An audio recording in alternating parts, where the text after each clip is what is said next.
하나님 말씀은 구약성경 출애굽기 29장 38절에서 46절까지입니다. 우리 같이 한 목소리로 함께 읽겠습니다. 내가 제단 위에 드릴 것은 이러하니라. 매일 1년 된 어린 양 2마리니 한 어린 양은 아침에 드리고 한 어린 양은 저녁 때에 드릴지며 한 어린 양에 고운 밀가루 10분의 1 에바와 찌은 기름 4분의 1 흰을 더하고 또 전제로 포도주 4분의 1 흰을 더할지며 한 어린 양은 저녁 때에 드리되 아침에 한 것처럼 소제와 전제를 그것과 함께 드려 향기로운 냄새가 되게 하여 여호와께 화제로 삼을지니 이는 너희가 대대로 여호와 앞 회막문에서 늘 드릴 번제라. 내가 거기서 너희와 만나고 내게 말하리라. 내가 거기서 이스라엘 자손을 만나리니 내 영광으로 말미암아 회막이 거룩하게 될지라.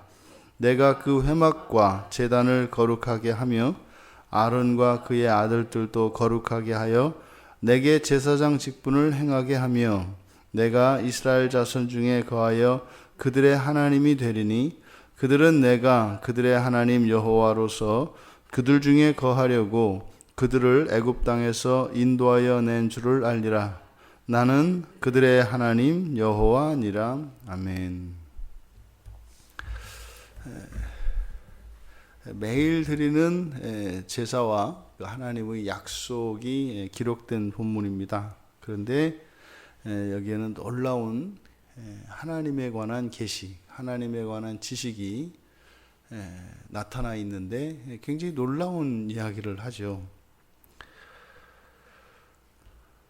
먼저 매일 드려야 되는 제사, 지금 7일간의 그 위임식이 계속되는 그 7일 동안 매일 드려야 하는 제사를 말씀을 하고 계시는 것인데 매일 아침과 저녁으로 제사를 드려야 합니다. 그래서 제사를 드릴 때마다 1년 된 양 한 마리씩 아침과 저녁으로 한 마리씩 그리고 제사 때마다 이제 고운 밀가루 10분의 1 에바, 찌은 기름 4분의 1, 포도주 4분의 1 정해진 분량의 밀가루와 찌어서 만든 기름과 포도주를 함께 소제와 전제로 이제 제단의 불에 태워서 그 향기로운 냄새가 되게 합니다.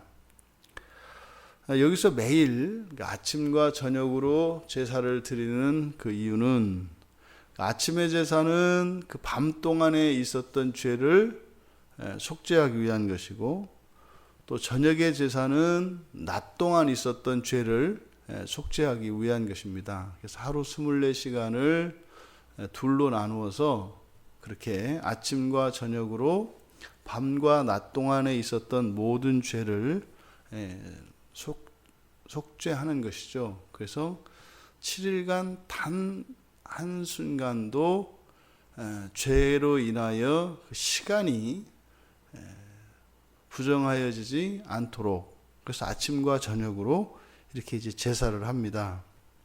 그리고 이제 소제라고 하는 것은 보통은 곡식을 태워서 드리는 것인데 소제는 일반적으로 하나님께 감사와 충성의 의미를 가지고 있다고 합니다. 그리고 이제 전제는 액체죠. 포도주나 이런 액체를 부어서 드리는 것을 이제 말하고 이 전제가 의미하는 것은 헌신과 봉사, 하나님을 섬기겠습니다. 하나님께 헌신하겠습니다 하는 그런 의미를 가지고 있습니다. 근데 이것을 제단의 불에 태워서 이것을 직접 이 제물들을 하나님께 직접 드리는 것이 아니라 하나님께는 다만 이것을 불에 태워서 향기로운 냄새로 그 향기로만 향기를 하나님께서 받으십니다. 그러면 이렇게 향기로 드리는 이것이 예표하는 것은 훗날 바울 사도께서 에베소서 5장 2절에 가면 그리스도께서 드린 것을 바로 향기로운 제물, 향기로운 희생이라고 이야기를 합니다. 그러니까 이 제물 자체가 중요한 것이 아니라 사실은 그 제물의 향기죠. 근데 그 향기는 하나님이 받으실 만한 것을 상징하는 것인데, 하나님이 받으실 만한 것, 구약의 제사법에서는 이렇게 향기로 나타납니다만, 그것이 곧 그리스도께서 이 땅에 오셔서 사하셨던 그 공생애, 그리스도의 전 생애와 그리고 십자가에서 당신께서 속죄물로 내어주시는 당신의 영원한 생명, 이것을 상징하는 것이 바로 하나님이 기쁘시게 받으시는 그 향기로운 냄새, 그 향기입니다. 또 빌립보서 4장 18절에서는 그 빌립보 교회가 바울 사도를 이제 공개합니다. 이제 후원을 합니다. 그래서 구제하고 돕는 일, 그것을 하나님이 기쁘게 받으시는 아름다운 향기라고 이야기를 합니다. 그러니까 구약에 나타난 이 제사라고 하는 것은 장차 이 땅에 오실 그리스도의 구속의 모든 사역, 그리고 그리스도인들의 동일한 그 삶과 헌신, 이것을 나타내는 것이 향기라는 거죠. 그러니까 어찌 보면 이것을 구약의 유대인들이 들으면 기분 나쁠지 모르겠습니다만, 성경에는 분명히 구약의 백성과 신약의 백성, 민족적인 그런 차이가 있고, 율법적인 측면과 복음적인 측면이 분명히 강조점이 좀 다릅니다. 그래서 굳이 구약과 신약을 합쳐서 하나님이 받으시는 그 예물로 생각했을 때, 구약의 백성들은 실제적으로 드려지는 그 양이요, 곡식이요, 기름이요, 포도주라면, 신약의 그리스도인들은 그 향기라고 할 것입니다. 이건 약간 우리 아전 인수격적인 그런 해석이긴 합니다만, 근데 그게 맞죠. 시간적으로 말입니다. 근데 이렇게 하나님께 7일간의 이 상번제, 매일 드리는 이 제사를 통해서 하나님이 그 제사를 기쁘게 받으시고, 이제 백성들에게 주신 약속이 이제 42절 이하에 나옵니다. 그래서 이 제사를 내가 받고, 그러면은 42절에 먼저 내가 거기서 너희와 만나고 내게 말하겠다. 회막문에서 만나주신다는 거예요. 그러니까 하나님이 만나주시는 곳이니까 그곳은 거룩하게 됩니다. 하나님이 계신 곳은 거룩한 것이죠. 구별되는 것이죠. 그래서 이 회막문에서 만나주실 것. 그래서 하나님이 회막문에서 만나주시니까, 그러면 하나님이 만나주시는 그곳, 그 회막은 거룩하게 됩니다. 그리고 하나님께서 그 제단도 이제 거룩하게 하시겠다. 이어서 아론과 그의 아들들도 거룩하게 해서 제사장 직분을 행하게 하겠다.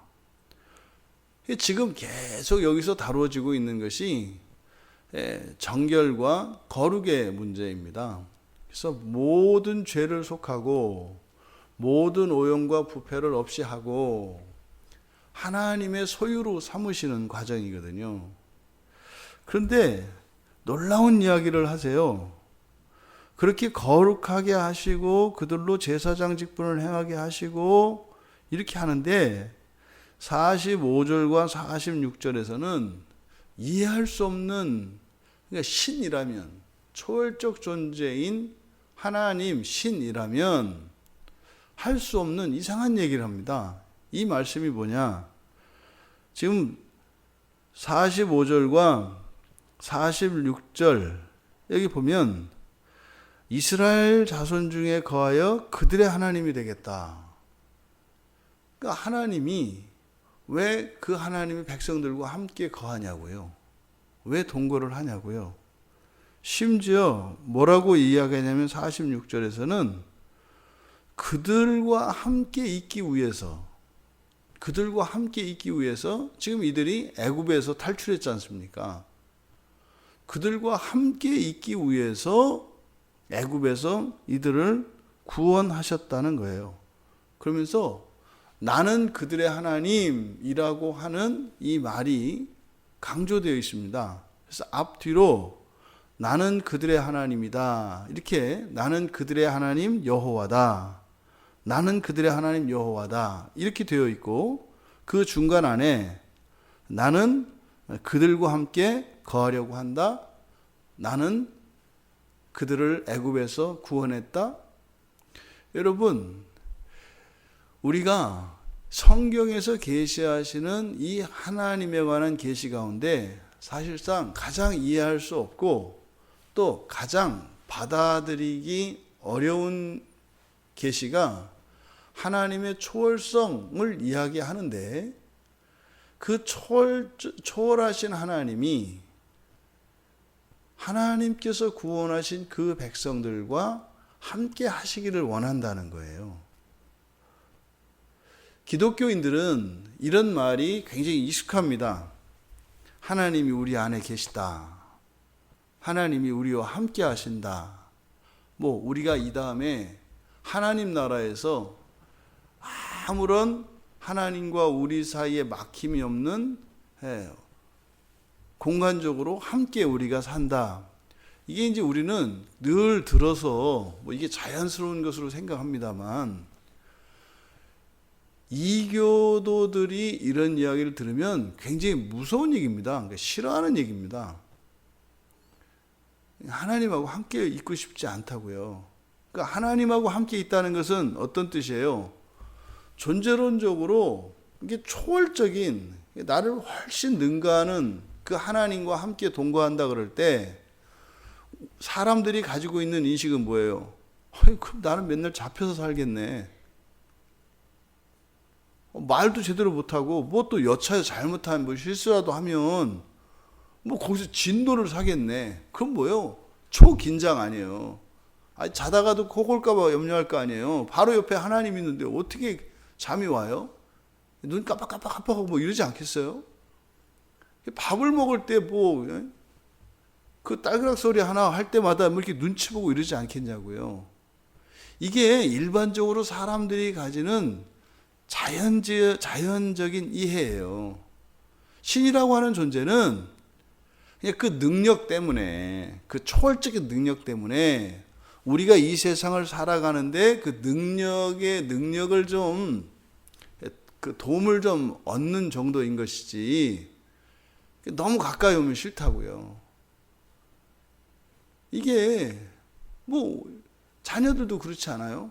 부모들이 너무 이렇게 친하려고 하지 말고 그냥 필요한 돈이나 주고 잔소리 하지 말고 하고 싶은 거 하게 하고 자꾸 만나자고 하고 얘기하자고 그러고 같이 예배드리자고 하고 이러니까 이게 싫다고요. 그러니까 이게 자연스러운 거다. 근데 지금 이 구약의 백성들에게 말입니다. 이들은 이미 이때 신분제도가 있다고요. 노예로 살았잖아요. 하다못해 이 주종 사이에서도 주인과 함께 있는 것은 굉장히 껄끄럽고 굉장히 불편한 거라고요. 그런 이들에게 하나님께서 나 너희들하고 함께 있으려고 너희들을 애굽에서 내가 구원한 거야. 그러니까 이거를 지금 이게 신약의 그리스도인들이 이렇게 들으면 이게 은혜가 되는 얘기거든요. 와, 하나님이. 근데 여러분, 이 구약의 백성들에게는 이게 이렇게 은혜롭게 들리지 않아요. 그동안 바로도 안 오고 바로의 밑에 있는 그들의 하수인으로 지금 노예로 평생 살던 사람들이에요. 구출해 주더니 받은 뭐예요? 결국은 우리 또 똑같은 노예잖아. 그러니까 우리를 자기 노예 삼는다고 하네. 그러니 하나님에 대한 이해가 하나님과 함께 한다고 하는 이것의 의미를 어마어마하게 다르게 합니다. 그러니까 이것은 신약의 그리스도인들에게도 하나님에 대한 지식이 왜곡되거나 결핍이 되어 있으면 이런 생각을 한다고요. 여전히 그리스도 안에 있음에도 불구하고 하나님의 눈치를 보는, 이게 이제 하나님에 대한 지식이 절대적으로 필요한 이유가 바로 이겁니다. 왜요? 함께 지내야 되기 때문에. 누군지 모르고 함께 지내려면 그게 얼마나 불편하고 힘들어요. 그러니까 여기서 지금 모세를 통해서 계시해 주신 이 말씀, 이거 결국은요, 사람들 사이에서 제사장을 구별해서 따로 세우고 말이죠. 그들을 거룩하게 하고 말이죠. 그리고 심지어는 회막까지, 그 안에 번제단까지, 그리고 그 회막문 앞까지, 그리고 아론과 그의 아들들을 거룩하게 하시는 목적, 이것은 그들과 함께 먼저 제사장 된 아론과 그 아론의 아들들이 하나님과 함께 지내는 것을 백성들로 하여금 보게 하셔서 하나님과 함께 지내는 것이 얼마나 복되고 영광스러우며 자유롭고 기쁜 것인가를 보여주시는 것입니다. 그리고 나서 어떻게 해요? 모든 백성들과 함께 하고 싶으신 하나님께서 백성들로 하여금 백성들도 하나님과 함께 거하는 것을 기뻐하고 그것을 소원을 품도록 하시는 것이죠. 그러니까 출애굽 이후의 과정은 뭐예요? 계속 하나님이 하나님 백성들 마음에 들게 하시는 거예요. 이렇게 뭘 좋아하는지. 또 이게 또 더러운 거, 잘못된 거 먹고 그러면 안 되잖아요. 그런 거 이제 못 먹게 하고, 그럼 이제 막 성질 내는 거죠. 그래도 어떻게 또 같이 살아야 되는데 아프면 안 되잖아요. 그러니까 안 주신다고요. 또 막 그거 안 준다고 또 난리를 치고 이제 막. 이게 지금 수천 년 동안 계속돼서 지금 오늘 여러분들이 되신 거예요. 요만큼. 근데 아직도 하나님 하실 일이 많죠. 그러니까 제 생각에는 정말 멀었어요. 이게 하나님 나라 종말이라는 게 무슨 지진이 일어나고 가뭄이 일어나고 흉년이, 그러니까 이런 어떤 징조보다 더욱 중요한 것은 뭐예요? 우리예요, 우리. 우리의 마음이 정말로 하나님하고 함께 있고 싶어야 돼요. 가장 중요한 것은 신자들의 마음이에요. 그러니까 신자들의 입에서 어디에 가서 누구를 만나더라도 주님, 지금 와주세요 라고 하는 진정한 이 고백이 있어야 되는 거죠. 주님 보고 싶어요. 주님과 함께 살고 싶어요. 나는 주님과 함께면 돼요. 우리 자신을 보자고요. 우리 자신을. 주님과 함께 하는 것이 그게 우리의 인생에서 몇 번째 우선순위인가를 한번 생각해 보시라고요. 지난 주일에 그 예배를 마치고 저녁 좀 늦게 좀 끝났잖아요. 그래서 이제 아이들하고 이제 설교 나눔을 하는데 집에 와서 한 2시간을 부흥회를 했습니다. 새벽 1시까지, 1시, 이게 그냥 두면 밤 새겠더라고요. 자제시키고 이제 돌려보냈는데, 이제 한 녀석이 그래요. 그 왜 설교 시간에 제가 물어봤잖아요. 여러분들은 여러분 자녀들이나 가장 사랑하는 사람에게 지금 뭘 축복해주고 싶다면 뭘 축복해주고 싶습니까? 최고의 가치가 무엇입니까? 근데 마음속으로 생각해 봤대요. 돈, 그 다음에 돈만 있으면 안 될 것 같아서 행복한 가정, 화목, 이렇게 속으로 생각을 했대요. 나중에 가서 이제 얘기를 했잖아요. 그래서 신앙이 홍해를 가른다. 신앙이 맨 앞에 있어야 한다. 이건 아주 현실적인 문제다. 그 얘기를 듣고 깜짝 놀랐대요. 신앙이 세 번째에도 없었구나. 그걸 몰랐대요. 그러니까 내가 첫 번째의 그 이삭의 첫 번째 축복, 저주와 같은 그런 인생을, 그런 삶을 살 뻔했구나 했더니 섬찟하더래요. 그러면서 뭐 하여튼 막 울다 웃다 막 그런 일이 있었거든요. 너무 감사하고 정말 참 행복하고 그랬죠. 근데 바로 그겁니다. 하나님의 마음을 아는 거예요. 하나님의 마음은 딱 하나예요. 죄 짓지 마라, 뭐 하지 마라, 뭐 이런 것이 아니라 딱 하나예요. 하나님과 함께 있기를 원하는 것. 왜냐하면 하나님 소원이 그거거든요. 우리를 구원하신 목적이 그거라고요. 함께 있기를 원하시는 거예요. 그러면 지금 여기서 보십시오. 이 제사장을 거룩하게 하는 일들이 이게 주어져요. 이런 예식들과 형식들이 주어집니다. 근데 결국에는 거룩하게 하시는 것은 누구예요? 하나님이시라고요. 하나님이 우리를 거룩하게 하세요. 중요한 것은 하나님의 이 사랑의 고백을 있는 그대로 받아들이는 겁니다. 있는 그대로. 지금 여기에서 하나님께서 말씀하신 이것은 훗날 임마누엘의 하나님으로, 임마누엘, 우리와 함께 계신 하나님. 그분이 누구세요? 그러니까 결국엔 지금 여기서 말씀하시는 것은 하나님이 우리와 함께 하시기 위해서, 그러니까 결국엔 오실 하나님이에요. 하늘에서 이 땅으로 내려오실 성자 하나님과 성령 하나님이 역사 속에서 성취가 된다고요. 우리 안에 성령이 계시고 이 땅에 성자께서 계셨고, 그러면 성경에 시대해진 하나님, 성부 하나님만 남았잖아요.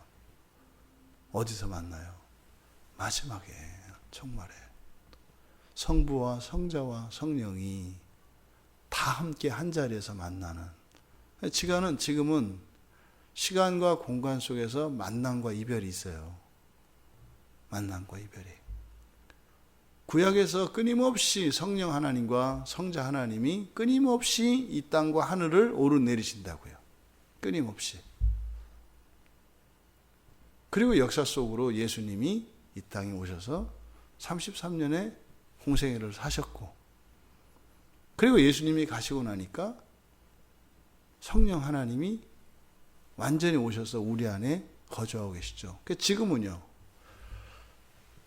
오순절 성령 강림 사건까지는 끊임없이 하나님이 우리를 향하여 오셨다면, 이제는요, 우리가 하나님을 향하여 나아갈 때죠. 나아갈 때죠. 그래서 이 교회라고 하는 것은 하나님과 하나님 백성들의 사이에 분기점이 되는 겁니다. 그러니까 그 이전까지는 끊임없이 우리를 구원하기 위하여 오시는 하나님이셨다면, 지금은요, 이제 교회가 주님의 신부로 주님을 향하여 나아가는 교회죠. 그러니까요, 신약의 교회는 끊임없이 오고 계시는 하나님을 향하여 자발적인 준비된 신부로 신랑된 주님을 향하여 나아가는 거예요. 이게 신약의 교회의 영광입니다.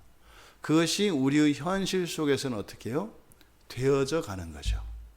신부로 되어져 가고, 공동체적으로 주님의 몸이 되어져 가고, 그래서 오시는 하나님과 하나님을 향하여 다가가는 우리가 완전히 닮아서 하나님의 영광으로, 그게 천국의 마지막 혼인잔치 아닙니까? 그리고 결국엔 뭐예요? 하나님과 함께 사는 거예요. 우리가 이 지상을 살면서 누군가를 사랑하고 또 누군가로 인해서 기뻐하고, 항상 그 궁극에는 하나님이 계셔야 하는 거예요. 여러분들이 여러분을 편하게 하고 여러분을 사랑해주고 아껴주는 누군가와 함께 있을 때 그것을 통해서 우리는 긍국이신 하나님을 봐야 한다고요. 여러분들이 기뻐하고 즐거워하는 어떤 일을 하면서 만족을 할 때 그 일을 통해서 긍국이신 하나님을 봐야 한다고요. 왜요? 하나님이 그러시니까요. 하나님은 첫째 날부터 창조하시면서 끊임없이 우리를 생각하셨어요. 하루 이틀 사흘날 다스렸어요. 모든 일을 하실 때마다 그것을 기뻐하실 때마다 늘 하나님은 우리를 염두에 두고 계셨어요. 오늘도 마찬가지입니다. 아침마다 해를 띄우실 때 주님은요 우리를 생각하세요. 바다에 물든 황혼을 보시고 우리를 생각하세요. 봄에 이런 꽃들을 피워내시고 이런 새싹들이 푸르른 잎을 드러내실 때 우리를 생각하세요. 부는 바람, 내리는 비, 모든 끝에는 하나님의 관심은 우리밖에 없어요. 네? 폭풍우 속에서도, 맑은 가을 하늘 속에서도, 자결하는 그 여름의 햇빛 아래에서도, 눈 내리는 그 아름다운 산야에서도 하나님은 늘 우리를 염두에 두고 계세요. 하나님이 우리와 함께 하시기 위하여 구원하셨다면 우리의 인생도 그러해야 합니다. 우리도 하나님과 함께 하기 위하여 살아가는 그게 주님의 순결하고 거룩한 신부로 살아가실 수 있는 우리 모두가 되시기를 주님의 이름으로 축원합니다. 존귀하신 하나님, 저희들이 감히 이해할 수 없는 실감이 나지 않는 계시를 모세를 통하여 저희들에게 알려주셨습니다. 하나님이 천지를 창조하시고 구원하시는 이 모든 일들이 하나님의 백성된 저희들과 함께 하시기 위함이라고 하는 이 말씀이 하나님의 그 사랑의 고백이 참으로 믿어지게 하시고 저희들 또한 주님의 사랑의 고백을 받아들여 저희 또한 하나님과 함께 살기 위하여 살아가는 인생이 되게 하여 주십시오. 감사하며 예수님의 이름으로 기도하옵나이다. 아멘.